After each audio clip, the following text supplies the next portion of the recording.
The wind swept across the cracked plains, carrying with it the smell of dust, sweat, and gunpowder. The sun bled into the horizon, a red wound that never seemed to heal. In this place, justice was a myth told by old drifters around dying campfires. Out here, there were no judges, no sheriffs worth their badges, and no mercy. Just men, and what they could hold on to. Caleb Boone spat into the dirt and tightened his hand around the grip of his revolver. He had spent the last 10 years wandering from one end of the borderlands to the other, trading his gun for food, shelter, or gold, whatever was offered by those who needed a man like him. Once, he'd been a lawman, but that was before the law itself had become another dying thing, like water in the rivers or green on the hills. Now, he was just another survivor. The town of Dry Creek was little more than a handful of buildings clinging to life in the middle of a wasteland. It wasn't much, but it had whiskey, a few women, and the occasional contract for a man who knew how to shoot straight. That's why Caleb came. He rode in as the sky bruised purple, the sound of his horse's hooves echoing against the wooden facades. People watched him from behind torn curtains and cracked shutters. Strangers were never welcomed kindly here. At the saloon, a crooked sign read Molly's Place swinging in the wind, threatening to tear loose. Caleb pushed through the batwing doors, the piano stopped mid-note, and a dozen eyes turned his way. He didn't speak, just walked up to the bar and set his hat down. "Whiskey," he said. The bartender, a gaunt man with one cloudy eye, poured him a shot without asking questions. Caleb drank it in one go, felt the burn in his throat, and turned to face the room. He could feel the tension in the air, the kind that hangs like the moment before a storm. From a corner table, a man with a thick beard and a scar down his cheek stood up. "You're Boone, ain't you?" Caleb didn't answer, but the silence was enough. The man smiled, a cruel twist of his mouth. "Heard you was dead. Guess I heard wrong." "Guess you did," Caleb said. The man's hand hovered near his holster. "There's a bounty on your head in Yuma. 500 gold pieces. That's so. Yeah, and I could use the money." Caleb didn't move, didn't blink. The room held its breath. Then, in less than a second, 2 shots cracked like thunder. The bearded man fell backward, his gun still in its holster. Caleb lowered his revolver, smoke curling from the barrel. The bartender didn't even flinch. "You'll need to take that outside," he said. Caleb nodded once, stepped over the body, and dragged it out into the street. He laid the man down in the dust. "If you're gonna come for me," he muttered, "come ready." That night, Caleb sat in the saloon with a bottle and silence as company. Molly, the woman who owned the place, came over after a while. She had silver hair and eyes that had seen too much. "You ain't changed much," she said softly. "You remember me. Hard to forget a man who once cleaned this town of outlaws." "That was a long time ago," he said.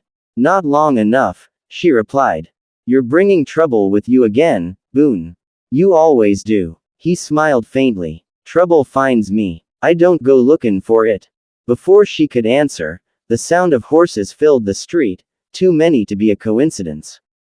Caleb stood and looked through the window. A group of armed men was riding in, dust rising around them like ghosts. At their head was a man dressed in a long black coat, with a silver star pinned to his chest. "Sheriff's back," Molly whispered. Caleb frowned. "I thought there wasn't no sheriff in Dry Creek." "There ain't. Not one that follows the law, anyway."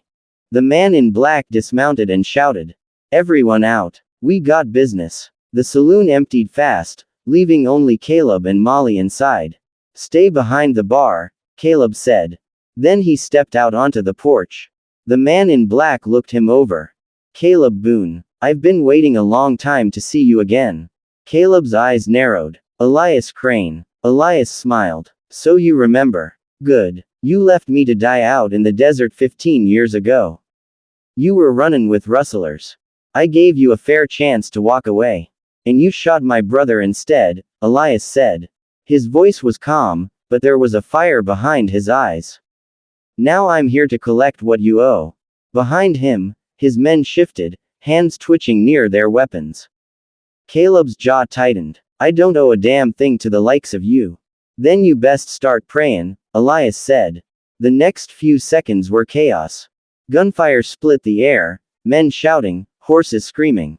Caleb dove for cover behind a water trough, bullets tearing through the wood.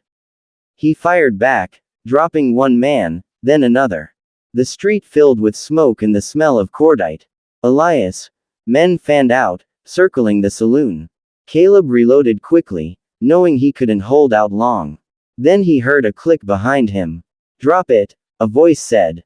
He turned slowly to see one of Elias' men with a shotgun aimed at his chest. Before the man could pull the trigger, a shot rang out from the saloon doorway. The man fell, his shotgun clattering to the ground. Molly stood there, a pistol in her hand, smoke rising from the barrel. Guess trouble finds me too, she said. Caleb grinned despite himself. You always were a good shot. By dawn, the street was littered with bodies. Only Elias was still standing, bleeding from his shoulder but smiling. You ain't won yet, Boone, he rasped. Looks that way to me. You think killin' me makes you right? Makes you better than the rest of us? Caleb hesitated. For the first time that night, he looked unsure. Elias saw it and laughed, coughing up blood. There ain't no right and wrong here anymore, Elias said. Just who's left when the smoke clears. Then he lunged, knife flashing. Caleb sidestepped, grabbed Elias by the arm, and drove his own blade into the man's chest. Elias gasped, eyes wide, and fell to the ground. Caleb stood over him, chest heaving. Maybe you're right, he said quietly. Maybe there ain't no right or wrong. The town was silent again. Smoke drifted through the empty street as the sun rose over the horizon. Molly came out, her dress torn, face streaked with soot. Is it over? She asked. For now, Caleb said. What'll you do? He holstered his gun and looked out at the endless desert. Same as always. Ride till I can't no more. She nodded slowly. You could stay. Dry Creek could use someone like you again. He shook his head. This place don't need me. It needs peace. And I don't bring that. He saddled his horse and mounted up. Before he rode out, he turned back to her. Take care, Molly. You too, Boone. He tipped his hat, then rode into the sunrise, leaving the town behind. As he disappeared into the horizon, Molly stood there watching. The wind picked up, blowing dust across the street, covering the blood and the bodies. By noon, it was as if nothing had happened at all. Out here, that was the way of things. The land didn't remember who lived or died. It didn't care who was right or wrong. It only cared that you fought for what was yours, and that you didn't stop fighting until the end. And somewhere far down the road, Caleb Boone rode on, a lone shadow against the endless desert, carrying his sins like a second skin. He didn't know where he was going, only that he couldn't stay still. Because in a land where the law barely existed, a man didn't belong to the land or the people or even to God. He belonged only to his fight, and for Caleb Boone, that was enough.